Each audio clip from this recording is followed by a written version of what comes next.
ठीक है, तो आज हम स्टार्ट करेंगे टाइम डोमेन एनालिसिस।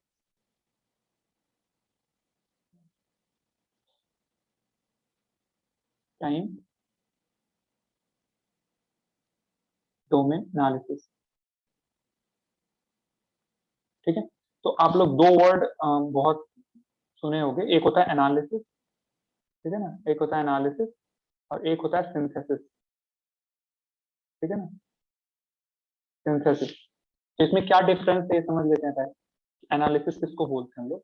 एनालिसिस का मतलब क्या होता है कि आपका क्या होगा ना, कि आपको सिस्टम पता होगा, ठीक है ना, आपको सिस्टम दिया होगा और इनपुट दिया रहेगा।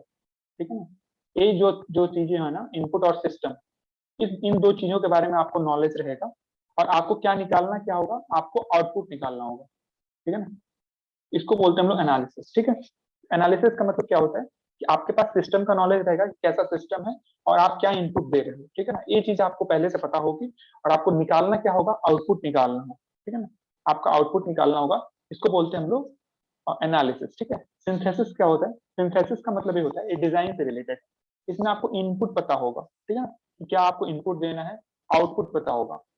ठीक है ना, कि आउटपुट क्या लेना है और हमको क्या निकालना होगा, क्या पता लगाना होगा, हमको सिस्टम के बारे में पता लगाना होगा कि सिस्टम हम क्या क्या लगाएं, मतलब कैसा सिस्टम बनाएं। ठीक है ना, तो आपको इनपुट पता है, आउटपुट पता है, तो उस केस को अगर हमको सिस्टम डिजाइन करना है तो उसको बोलते हैं तो सिंथेसिस। ठीक है ना, तो ये दो चीजें बहुत कॉमनली यूज होता है इलेक्ट्रॉनिक्स में, तो ये आपको पता क्लियरली होना चाहिए कि what is analysis and what is synthesis. ठीक है, तो एनालिसिस का मतलब क्या है कि जैसे मान लो कोई भी जैसे मान लो एक आपका कोई एक मैं एक सिस्टम बना दूं, जैसे मान लो एम्पलीफायर ही है। ठीक है, कोई एम्पलीफायर ही है मान लो। ठीक है, अगर मेरे को एम्पलीफायर के बारे में पता है पहले से कि कौन सा एम्पलीफायर है, इसका गेन कितना है, ठीक है ना, अगर मेरे को पहले से पता है और मेरे को ये भी पता है कि मैं इनपुट कौन सा दूंगा, इसमें अगर मैं आउटपुट निकालूं, उसको क्या बोलते हैं हम लोग? उसको बोलते हैं हम लोग एनालिसिस।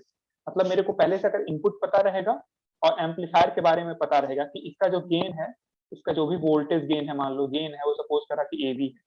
ठीक है, तो मेरे को आउटपुट निकालना होगा, तो मैं क्या करूंगा, सिंपली गेन को इनपुट से मल्टीप्लाई कर दूंगा। ठीक है, उतना आउटपुट हो जाएगा। या फिर कोई भी सिस्टम होगा, तो अगर मेरे को उस सिस्टम के बारे में पता हो और इनपुट के बारे में पता हो और आउटपुट निकालना हो, इस पूरे मतलब उस आउटपुट निकालने का जो भी वो है, उसको क्या बोलते हैं हम लोग? उसको बोलते हैं एनालिसिस। ठीक है ना, एनालिसिस का मतलब क्या होगा, सिस्टम पता रहेगा आपको और इनपुट पता रहेगा कि कौन सा आप इनपुट दे रहे हो, तो आपको बस आउटपुट निकालना होगा कि आउटपुट क्या आ रहा है। ठीक है, यही डिजाइन होता तो क्या होता कि आपको इनपुट भी पता रहता और आउटपुट भी पता रहता है। जैसे मैं आपसे बोलता कि आपको एक ऐसा सिस्टम डिजाइन करना है जिसमें सपोज करो कि हमारे पास 10 कोई मान लो ऐसे लिखा है 10 साइन ओमेगा टी है। ठीक है ना, और आउटपुट हमको चाहिए 100 sine omega T, 100 sine omega T. तो क्या हो रहा है, देखो 10 से मल्टीप्लाई हो जा रहा है, सिंपली कितना मल्टीप्लाई बाई 10 हो जा रहा है।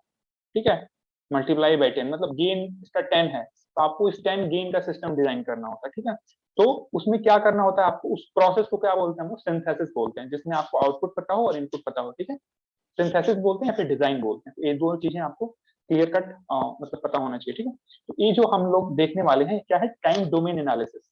मतलब क्या होगा, इसमें क्या पता होगा मेरे को, सिस्टम पता होगा, सिस्टम के बारे में आइडिया होगा, और क्या पता होगा, इनपुट के बारे में पता होगा, और हमको निकालना क्या होगा, आउटपुट क्या, मतलब आउटपुट निकालना होगा। ठीक है, तो टाइम डोमेन एनालिसिस में क्या होगा कि अच्छा जो भी हम आउटपुट निकालेंगे ना, वो किसके टर्म से होगा, वो टाइम के रेस्पेक्ट में होगा। ठीक है ना, तो अगर मैं टाइम डोमेन की बात करूं, इसका मतलब क्या होगा, टाइम डोमेन एनालिसिस का मतलब होगा कि evaluate evaluate the performance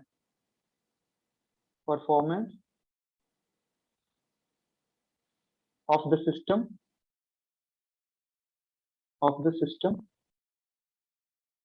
with respect to time with respect to time। इसको क्या बोलते हैं हम लोग, इसको बोलते हैं टाइम डोमेन एनालिसिस। इसको क्या बोलेंगे हम लोग, इसको बोलेंगे टाइम डोमेन एनालिसिस। ठीक है, टाइम डोमेन एनालिसिस। ठीक है, मतलब मेनली इसमें क्या करेंगे हम, इसमें मेनली मेरे को क्या पता होगा, देखो टाइम डोमेन में क्या पता होगा, मेरे को सिस्टम पता होगा। ठीक है ना, मेरे को सिस्टम पता होगा और मेरे को इनपुट पता होगा। ठीक है, मेरे को क्या होगा, यहाँ पे इनपुट पता रहेगा, ठीक है ना, जो भी इनपुट, और मेरे को सिस्टम पता रहेगा, सिस्टम, और मेरे को आउटपुट निकालना होगा। और उसी आउटपुट को मैं एनालाइज करूंगा, और उसी आउटपुट को मैं एनालाइज करके क्या निकालूंगा कि सिस्टम का बिहेवियर कैसा है, मतलब कैसे बिहेव करता है सिस्टम, ठीक है ना, इस इनपुट पे कैसे बिहेव करता है, इस डिफरेंट डिफरेंट इनपुट्स पे कैसा उसका बिहेवियर है सिस्टम का विद रेस्पेक्ट टू टाइम, ठीक है ना, टाइम के रेस्पेक्ट में। तो इसी को हम लोग क्या बोलते हैं, टाइम डोमेन एनालिसिस। ठीक है, ये चीज क्लियर हुई? एक बार कंफर्म कर दो, ये चीज क्लियर हुई कि टाइम डोमेन एनालिसिस क्या है।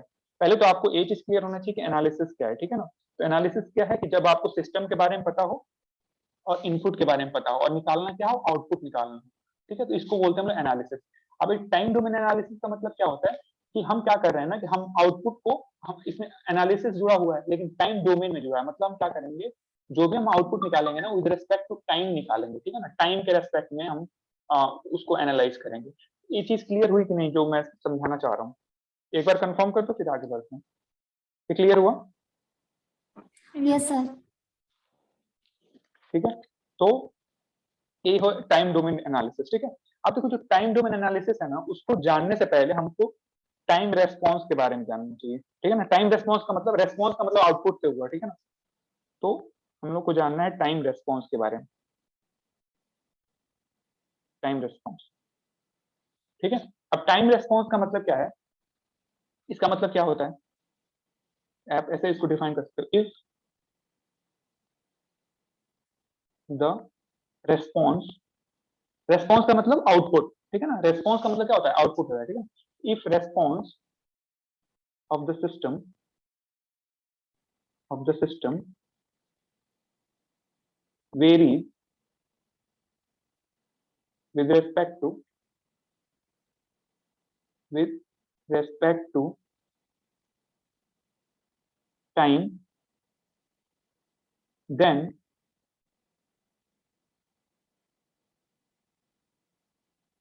it is called,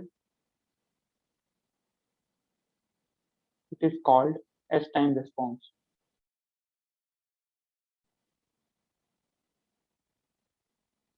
है ना। टाइम रेस्पॉन्स का मतलब क्या है कि कोई भी सिस्टम का रेस्पॉन्स, ठीक है ना, the response of any system varies with respect to time, अगर टाइम के अनुसार चेंज हो रहा है, बदल रहा है, तो उसको क्या बोलते हैं, वो टाइम रेस्पॉन्स बोलते हैं, ठीक है। तो टाइम रेस्पॉन्स का क्या मतलब है कि कोई भी अगर रेस्पॉन्स है, किसी भी सिस्टम का रेस्पॉन्स है, टाइम के अनुसार चेंज हो रहा है, ठीक है ना, तो उसको क्या बोलते हैं हम लोग, टाइम रेस्पॉन्स बोलते हैं, ठीक है। अब देखो जब कोई भी सिस्टम होता है ना,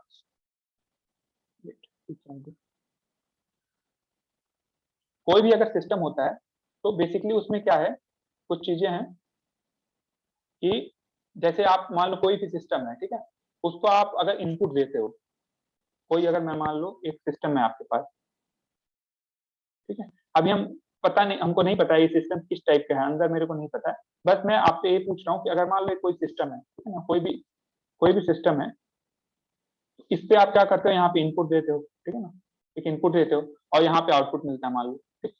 अब क्या होता है कि मतलब कोई भी अगर सिस्टम है इसमें यही होगा, इनपुट होगा, सिस्टम होगा, आउटपुट होगा, ठीक है। अब इनपुट जो आप किसी टाइम इंस्टेंट पे दोगे, जो भी इनपुट दोगे क्या करोगे, किसी टाइम पे दोगे ना, उसमें एक टाइम का मतलब जो भी इनपुट होगा किसका फंक्शन होगा, टाइम का फंक्शन होगा, ठीक है। अब जो टाइम का फंक्शन होगा, तो अब जैसे मान लो आपने इनपुट दिया सिस्टम को, ठीक है, अब जो आउटपुट होता है ना, तो आउटपुट में दो चीजें होती हैं, जो भी सिस्टम का आउटपुट होता है वो क्या होता है कि जैसे ही आप इनपुट अप्लाई करते हो ना, एक होता है उसको बोलते हैं ट्रांजिएंट रेस्पॉन्स। आउटपुट का मतलब, आउटपुट का ना मैं बार बार रेस्पॉन्स भी बोलूंगा, तो इससे डरना नहीं है कि रेस्पॉन्स क्या होता है, रेस्पॉन्स का मतलब सिंपल आउटपुट, ठीक है ना।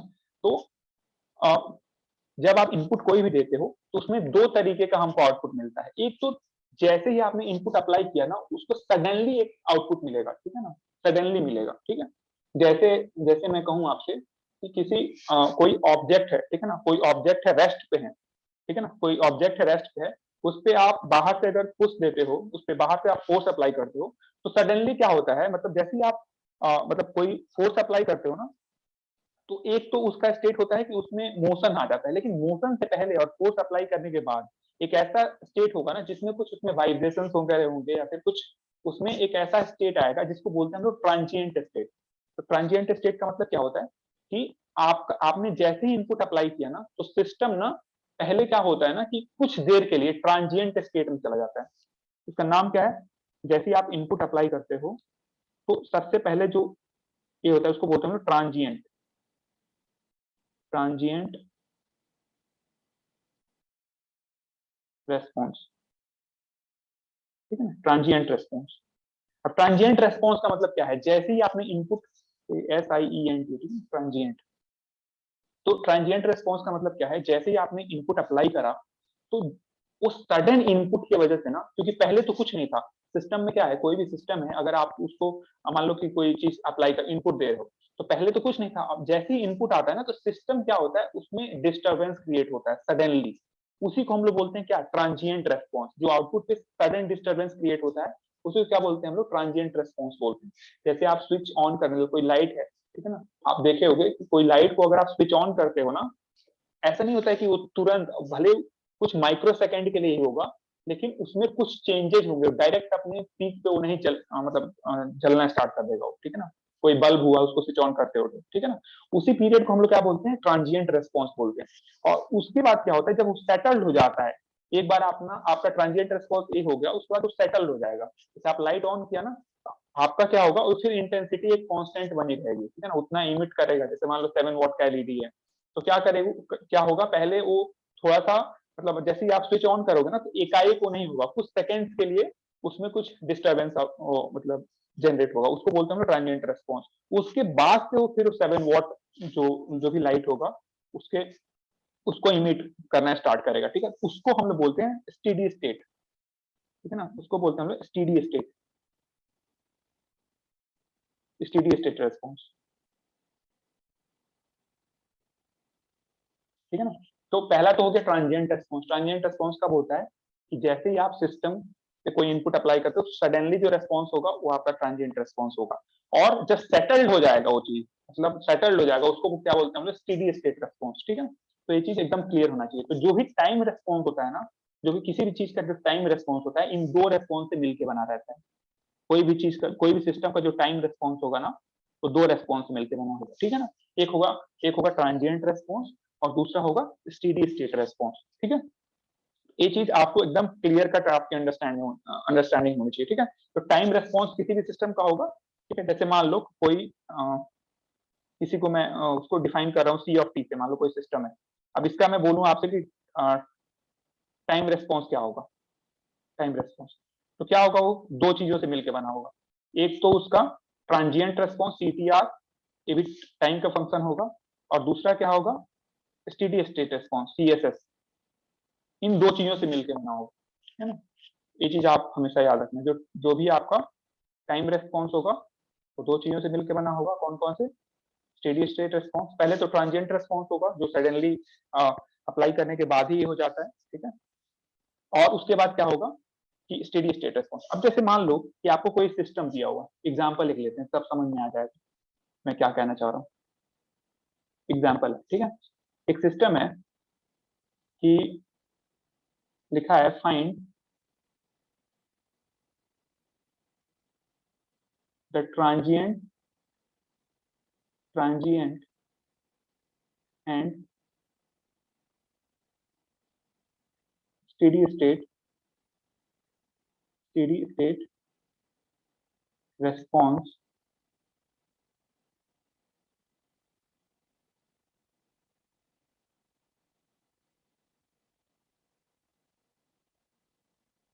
In the following equation,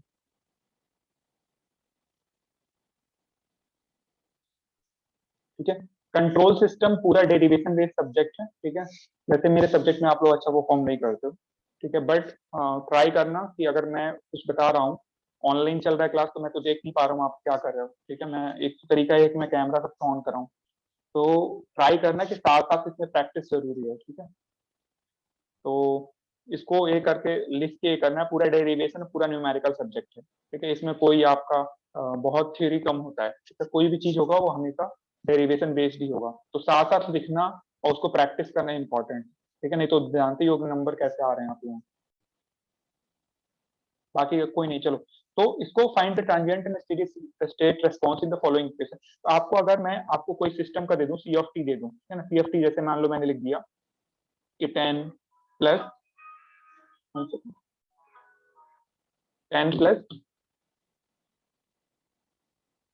2 sin 2t plus 3 cos 2t plus 4t e to the power minus 4t plus 5 e to the power minus 7t sin 5t plus 6 plus या फिर ऐसे 6t लिख लो 6t। इसको देख के डरना मत, अभी समझ में आ जाएगा, बहुत इजी है। मैं बड़ा सा इक्वेशन लिख रहा हूँ 6t e to the power minus 6t cos 6t। ठीक है, एक ऐसे आपका ये क्या है, आउटपुट दिया हुआ है। ठीक है, आपसे पूछा क्या क्या है कि इसमें ट्रांजिएंट आउटपुट का मतलब क्या है, रेस्पॉन्स दिया गया किसी सिस्टम का। मतलब कोई सिस्टम होगा आपका, एक ऐसे डब्बा होगा, आपने कोई इनपुट लगाया होगा और आउटपुट ये मिल रहा है आपको इतना बड़ा। ठीक है, अब मैं आपसे पूछूं कि इसमें स्टेडी स्टेट रेस्पॉन्स क्या है, क्योंकि मैंने क्या बताया कि जो भी आउटपुट होगा अगर उसको आप टाइम के रेस्पेक्ट में एनालाइज करोगे तो उसको क्या बोलते हैं हम लोग, जब भी आउटपुट को आप टाइम के रेस्पेक्ट में एनालाइज करते हो उसको क्या बोलते हैं, टाइम रेस्पॉन्स बोलते हैं। और जो टाइम रेस्पॉन्स किससे मिलकर बना होता है, ट्रांजिएंट रेस्पॉन्स और स्टेडी स्टेट रेस्पॉन्स मिलकर बना होता है। ठीक है, अब आपके पास आउटपुट दिया हुआ है, मतलब ये जो आउटपुट होगा ये कितने पार्ट होंगे, इसके दो पार्ट होंगे। जो सीटी होगा इसमें दो पार्ट होंगे। ठीक है ना, एक क्या होगा आपका सी, एक क्या होगा आपका, एक ट्रांजिएंट वाला पार्ट होगा, और दूसरा क्या पार्ट होगा आपका, स्टेडी स्टेट वाला पार्ट होगा। ठीक है ना, जो भी ये आउटपुट है इसमें दो पार्ट होंगे। ठीक है, अगर मैं इसको सोल्यूशन आपसे पूछूं तो इसका, ठीक है, सोल्यूशन इससे पूछूं, ठीक है, लेकिन मैं अभी इसका सोल्यूशन आपको नहीं बताऊंगा। ठीक है, आप खुद बताओगे इसका सोल्यूशन। ठीक है, उसके लिए हम क्या करते हैं कि उसके लिए पहले हम लोग जान लेते हैं कि ट्रांजिएंट रेस्पॉन्स है क्या, मतलब कैसे हम निकालते हैं। ठीक है ना, इसको हम लोग अभी ऐसे एज इट इज रखते हैं, पहले हम लोग जान लेते हैं कि व्हाट इज दिस मतलब कहां से,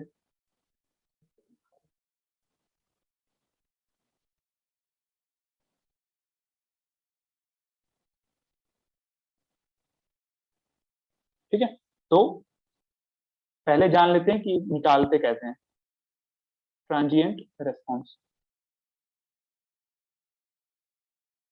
ठीक है, अब देखो मैंने क्या बोला था, ट्रांजिएंट रेस्पॉन्स क्या होता है, ऐसा रेस्पॉन्स जो जैसे ही आप इनपुट अप्लाई करते हो ना तो सडनली थोड़ी देर के लिए जो आउटपुट आता है ना उसी को हम लोग ट्रांजिएंट बोलते हैं। ठीक है ना, क्षणिक, इसको हिंदी में या ये करूंगा ना शायद, ट्रांजिएंट का मतलब क्षणिक होता है। ठीक है ना, मतलब कुछ बहुत ही कम ड्यूरेशन के लिए वो लास्ट करता है। ठीक है, मतलब क्या है, जो ट्रांजिएंट रेस्पॉन्स होता होगा ना, जब टी की वैल्यू बहुत ज्यादा हो जाएगी, मतलब टाइम की वैल्यू जब बहुत ज्यादा हो जाएगी, ट्रांजिएंट रेस्पॉन्स क्या हो जाता होगा, जीरो हो जाता होगा।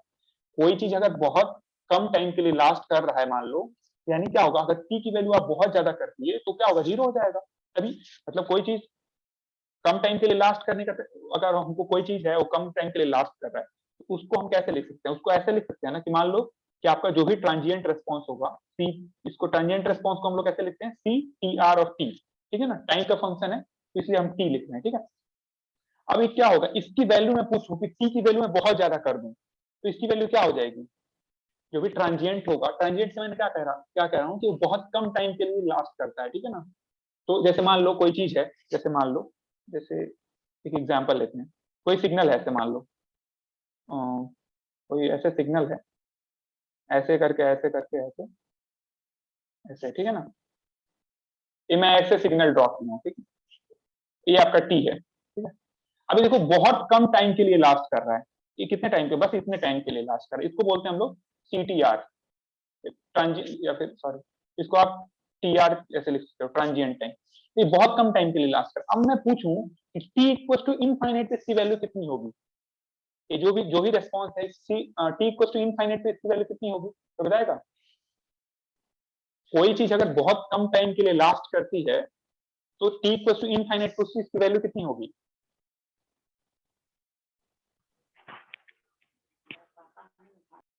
कोई बताएगा।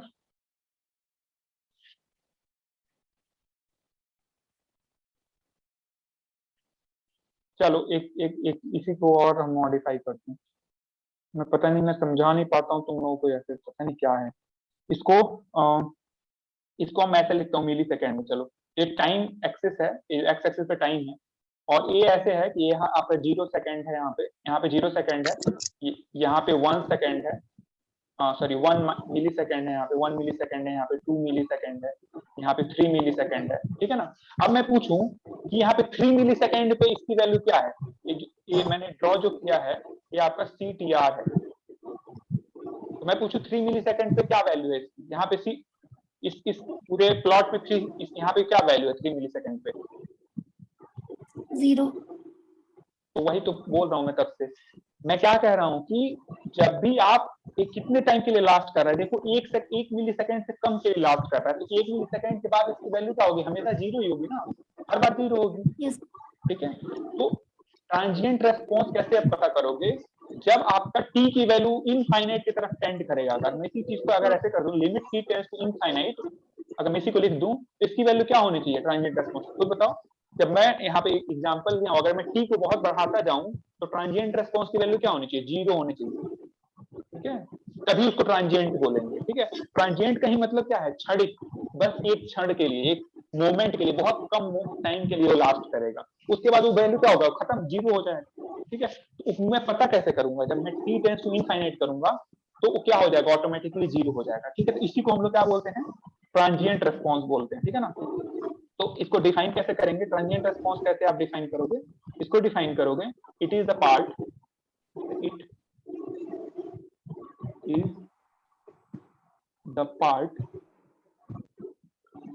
of the system response that becomes 0,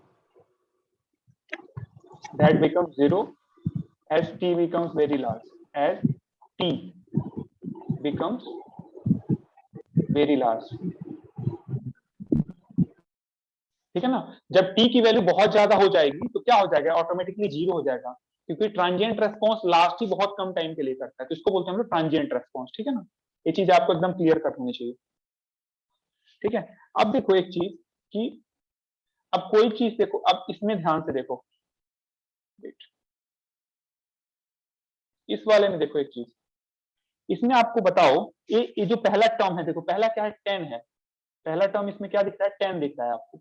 अब ये 10 है, 10 क्या है, कांस्टेंट वैल्यू है, 10 को प्लॉट करोगे अगर टाइम पे, अगर मान लो टाइम है तो 10 को प्लॉट करोगे तो कैसे आएगा, कांस्टेंट आएगा ऐसे 10। अब इसकी वैल्यू क्या, टी जब बढ़ा रहे हो तो इसकी वैल्यू क्या कम हो रही है, 0 हो रही है क्या, नो सर। नहीं हो रही है ना, नो। यानी ये क्या है, ये आपका, ये क्या नहीं होगा, ये नहीं है, मैं अभी ट्रांजिएंट रेस्पॉन्स ढूंढ रहा हूँ, ठीक है ना। तो इसकी वैल्यू 0 नहीं हो रही है, तो ये तो 10 नहीं है इसमें से, ठीक है।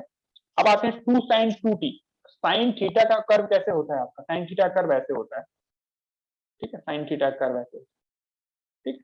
अब मैं पूछूं इसमें कि आप जब t बढ़ा रहे हो तो इसकी वैल्यू 0 हो रही है क्या, नहीं, ये भी नहीं 0 हो रहा है, क्योंकि ये तो आपको पता है साइन थीटा क्या होता है, प्लस माइनस 1 के बीच में ऑसिलेट करता रहेगा, लेकिन इसकी वैल्यू 0 नहीं होगी, मतलब एक t, अगर t की वैल्यू आप इनफाइनाइट करोगे ना तो आप कंफर्म नहीं रहेगा कि 0 है कि 1 है, क्योंकि अब हो सकता है कि आपका जो साइन थीटा होता है, साइन थीटा, जो भी साइन थीटा होता है आपका क्या होता है, plus minus 1, maximum maximum value plus 1 और मिनिमम वैल्यू -1 होता है, ठीक है।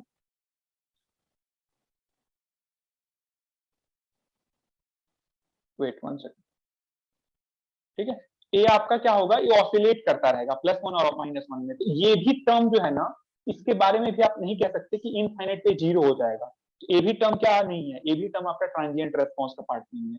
ऐसे ही कॉस थीटा, ये भी टर्म आपका ट्रांजिएंट रेस्पॉन्स का पार्ट नहीं है। अब देखते हैं e⁻⁻40, अब e⁻⁻40 को अगर आप ड्रॉ करोगे ना, e⁻⁻80 को आप ड्रॉ करते हो तो कैसे होता है, देखो ये आपका ऐसे होता है ग्राफ, ठीक है, मैंने बताया था। अगर आप e⁻⁻80 को ड्रॉ करोगे तो क्या होगा, जैसे मान लो वो क्या होता है, ऐसे डीके होता है ऐसे करके, ठीक है ना, कम होता जाएगा, ठीक है। अब एक चीज बताओ, माइनस इनफाइनाइट पे अगर मैं इनफाइनाइट की बात करूं, t इक्वल टू इनफाइनाइट, तो इसकी वैल्यू क्या हो जाएगी, e⁻⁻a इंटू इनफाइनाइट, ठीक है ना, यानी e⁻⁻⁻⁻⁻ का मतलब होता है 0, मतलब ये जो ये वाला जहां पे भी एक्सपोनेंशियल टर्म आता है, ये वाला डिकेइंग एक्सपोनेंशियल e⁻⁻ समथिंग, वो क्या होगा, वो टर्म आपका 0 हो जाएगा, वो टर्म आपका क्या हो जाएगा, 0 हो जाएगा जब limit t tends to infinite होगा, तो मतलब ये जो टर्म है ना 40e⁻, ये वाला जो टर्म है, ठीक है ना, ये वाला जो टर्म है वो क्या कंट्रीब्यूट कर रहा है, ये आपका बेसिकली क्या है, ट्रांजिएंट रेस्पॉन्स है, ट्रांजिएंट कंट्रीब्यूट कर रहा है। ऐसे इसमें भी देखो e टू द पावर वाला है, यानी ये भी आपका क्या है, ट्रांजिएंट रेस्पॉन्स वाला term, e to the power -70। इसमें देखो e टू द पावर -60 है, ये भी आपका क्या कर रहा है, ये भी आपका ट्रांजिएंट रेस्पॉन्स कंट्रीब्यूट कर रहा है। ठीक है, तो यानी क्या है कि इनको छोड़ के बाकी के सारे टर्म आपके क्या कर रहे हैं, मतलब 10 plus 2 sine 2t plus 3 cos 2t, इनको छोड़ के बाकी के सारे टर्म क्या कंट्रीब्यूट कर रहे हैं, वो बेसिकली ट्रांजिएंट रेस्पॉन्स है। क्यों? क्योंकि इसमें क्या है, एक एक्सपोनेंशियल है, निगेटिव एक्सपोनेंशियल। ठीक है ना, निगेटिव एक्सपोनेंशियल क्या होता है, जब t की वैल्यू बहुत ज्यादा इनफाइनाइट होगा ना, जब t की वैल्यू बहुत ज्यादा करोगे, आप बढ़ाने लगोगे तो ये कम होता जाएगा, इसका ग्राफ ऐसे जाता है। ठीक है ना, आप t की वैल्यू देखो, यहाँ पे मान लो t की वैल्यू 0 रखो, t की वैल्यू 0 रखो तो e टू द पावर 0 क्या होता है, 1 होता है। ठीक है, ऐसे ही t की वैल्यू 10 रखो तो e टू द पावर क्या हो जाएगा, -40 हो जाएगा। मैं इस वाले की बात कर रहा हूँ, इस वाले की बात करो तो -40। अब e टू द पावर -40 का मतलब पता है क्या होगा, 1 upon e to the power 40। 1 upon, आपको e पता है, e इक्वल टू होता है 2.7 समथिंग। ठीक है, अब 1 upon 2.7 something to the power 40, तो ऐसे ही बहुत जीरो के पास चला जाएगा, अप्रोच करने लगेगा। और जब t की वैल्यू आप बहुत लार्ज ले लोगे तो ऑटोमेटिकली 0 हो जाएगा। मतलब जो भी एक्सपोनेंशियल टर्म्स होते हैं, नेगेटिव एक्सपोनेंशियल टर्म्स, ऑटोमेटिकली क्या होते हैं आपके, वो आपके ऑटोमेटिकली ट्रांजिएंट टर्म्स होते हैं। ये चीज हमेशा आप याद रखना। तो अगर मैं इसी को मैं अगर आपसे पूछूं इसका ट्रांजिएंट रेस्पॉन्स क्या है, इसी एग्जाम्पल का, तो आंसर क्या होगा इसका, कौन कौन से टर्म है ट्रांजिएंट रेस्पॉन्स, तो फ्रॉम द गिवन इक्वेशन, जो सी टी आर होगा आपका, C T R of T जो होगा, वो क्या होगा, ये सारे तीनों टर्म होंगे। ठीक है ना, 4t ए वाले, इसको कॉपी कर लूं अगर,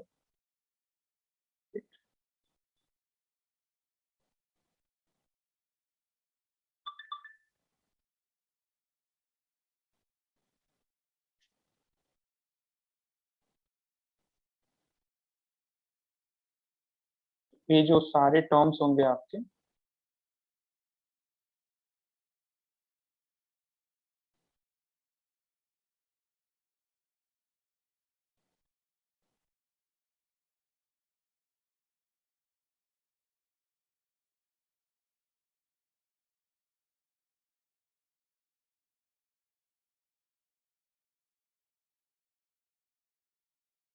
ये जो आपके सारे टर्म्स हैं क्या है, आपके ट्रांजिएंट रेस्पॉन्स है। ठीक है, और जब ये ट्रांजिएंट रेस्पॉन्स हो गया तो जो रिमेनिंग वाला जो होगा वो क्या हो जाएगा, स्टेडी स्टेट हो जाएगा। C S S of T जो होगा क्या होगा आपका, वो रिमेनिंग जो आपके रेस्पॉन्सेस थे, तो आपका रिमेनिंग रेस्पॉन्स क्या था, 10 प्लस समथिंग था ना, 10 plus 2 sine 2t plus 3 cos 2t, 2 sine 2t plus 3 cos 2t। ठीक है, तो कोई भी, अच्छा अब स्टेडी स्टेट रेस्पॉन्स का मतलब क्या है ना, कि जो मतलब जब t टेंड्स टू इनफाइनाइट होता है ना, तो उसकी वैल्यू 0 ना हो, उसको बोलते हैं स्टेडी स्टेट रेस्पॉन्स। ठीक है, तो जब t टेंड्स टू इनफाइनाइट हो और उस चीज का वैल्यू 0 हो जाए, उस पूरे रेस्पॉन्स की वैल्यू 0 हो जाए, तो इसको बोलते हैं ट्रांजिएंट रेस्पॉन्स। और when t tends to infinite and the response still exist, it means it is not a transient response, rather it is what, it is steady state response. ठीक है ना, ये चीज आपको एकदम क्लियर कट होना चाहिए।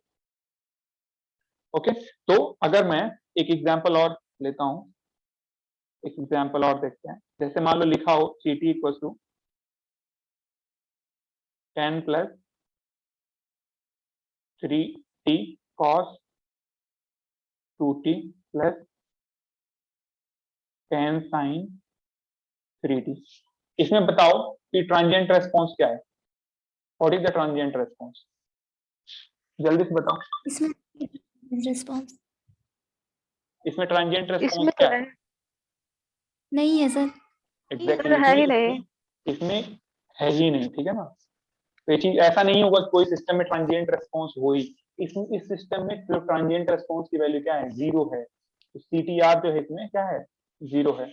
और टी एस एस क्या है इसमें, ठीक है ना, ये फंक्शन ऑफ टी होता है ना, ये भी फंक्शन ऑफ टी है। और इसकी वैल्यू क्या हो जाएगी, simply 10 plus 3t cos 2t plus 10 sine 3t। ठीक है, ये आपके सारे, इसमें मतलब सी टी आर की वैल्यू क्या होगी, 0 होगी, और सी एस एस आपका पूरा होगा। ठीक है, मतलब इससे क्या पता चला आपको, इससे पता चला किए कुछ इंपॉर्टेंट पॉइंट्स लिख लो। The term which consists of the term which consists of exponential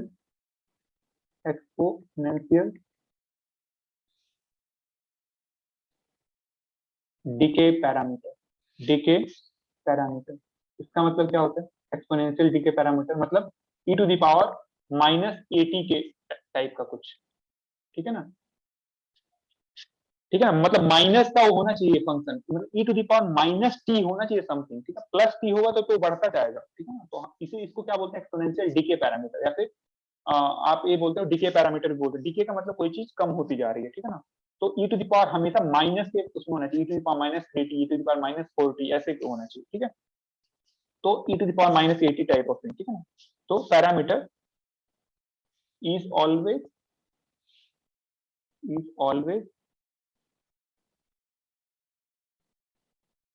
the transient term,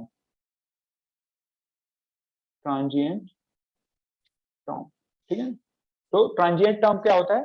अगर आपका कोई भी आपका जो आउटपुट होगा, कोई भी रेस्पॉन्स होगा, अगर e to the power something का अगर फंक्शन आता है, e to the power minus something का आता है अगर टर्म, तो क्या होगा? वो टर्म किससे कॉरेस्पॉन्डिंग होगा?